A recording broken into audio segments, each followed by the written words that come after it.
Good morning, dear students. Today I am here to teach you subject English. Chapter number 3, The Rats and the Elephants.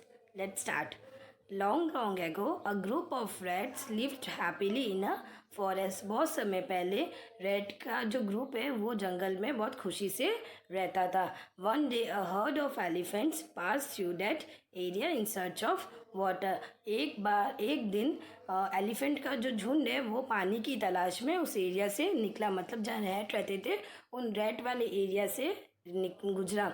Many homes of the rats are destroyed under their big feet. जो कि rats तो बहुत छोटे होते हैं तो उनका घर भी बहुत छोटा था, और एलिफेंट्स तो बहुत बड़े होते तो उनका जो फिट था वो भी बहुत बड़ा था. तो वो जब जा रहे थे उस रैट के एरिया से तो उनके फिट के नीचे रैट के बहुत सारे घर रैट के बहुत सारे घर आ गए. इस वजह से रैट के घर जो थे वो टूट गए. सम रैट्स वर ऑल्सो किल्ड. कुछ रैट भी मारे गए, कुछ रैट्स भी मर गए. The king of rats, Mushak Raj went to the king of elephant Gajraj and requested him to take his herd through another route to the pond. जो rat का जो राजा था मुशक राज, वो एलिफेंट के राजा के पास गया जिसका नाम था गजराज, और उन्होंने वहाँ पे जाके रिक्वेस्ट की. मुशक राज ने गजराज से रिक्वेस्ट की कि आप अपने झुंड को दूसरे रूट से लेके जाइए पॉन्ड के पास में. He accepted the request and told elephants to take other route without disturbing the rat. और उसने गजराज ने रेड्स की रिक्वेस्ट, मुशक राज की रिक्वेस्ट को एक्सेप्ट किया, और उसने पूरे एलिफेंट के झुंड को बोला कि आप दूसरी जगह से जाइए और रैट को डिस्टर्ब नहीं होना चाहिए. Mushak Raj was very happy and pleased with Gajraj. Mushak Raj जो था वो बहुत खुश हो गया. He thanked him and promised the rats would always be ready to help the elephants if needed. उन्होंने मुशक राज ने गजराज को थैंक्स बोला, और उन्होंने बोला कि आपको जब भी ज़रूरत होगी मैं हमेशा आपकी हेल्प के लिए, मतलब मेरे जो चूहे हैं, मेरे जो रैट्स हैं, वो हमेशा एलिफेंट्स की हेल्प के लिए रेडी रहेंगे जब भी आपको ज़रूरत पड़ेगी. Hearing the elephants in the herd laughed, thinking how small rats could help the big elephants. ये सुनकर एलिफेंट्स का जो झुंड था वो हंसने लग गया.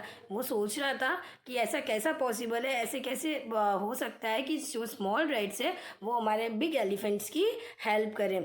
आफ्टर फ्यू मंथ, कुछ समय के बाद, one fine day, when the rats were playing, they heard loud shouts of elephants coming from the direction of pond. एक दिन जब रैट जो है वो खेल रहे थे तब उन्होंने एलिफेंट्स के झुंड की बहुत ज़ोर से चिल्लाने की आवाज़ सुनी जो पॉन्ड की तरफ से आ रही थी. Mushak Raj realise that the elephant were in some danger. Mushak Raj ने रियलाइज़ किया कि एलिफेंट जो है वो खतरे में. डेंजर का मतलब होता है खतरा. He ask some of the strong rats in his group to come along and went in the direction of that sound. उन्होंने मुशक राज ने अपने ग्रुप के रेड्स को बोला, स्ट्रॉन्ग रेड्स को बोला कि आप भी हमारे साथ चलिए और जहाँ से आवाज़ आ रही है उस ओर चलिए. Near the pond, they saw elephants caught in the traps kept by some hunters.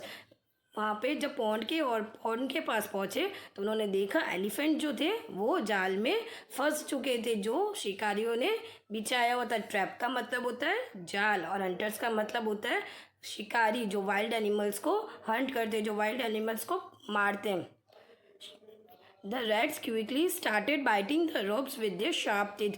और रैट्स ने, चूहों ने जल्दी से जाल को काटना स्टार्ट किया अपने शार्प टीथ से. Soon the elephants were set free. और जल्दी एलिफेंट जो थे वो मुक्त हो गए जाल से.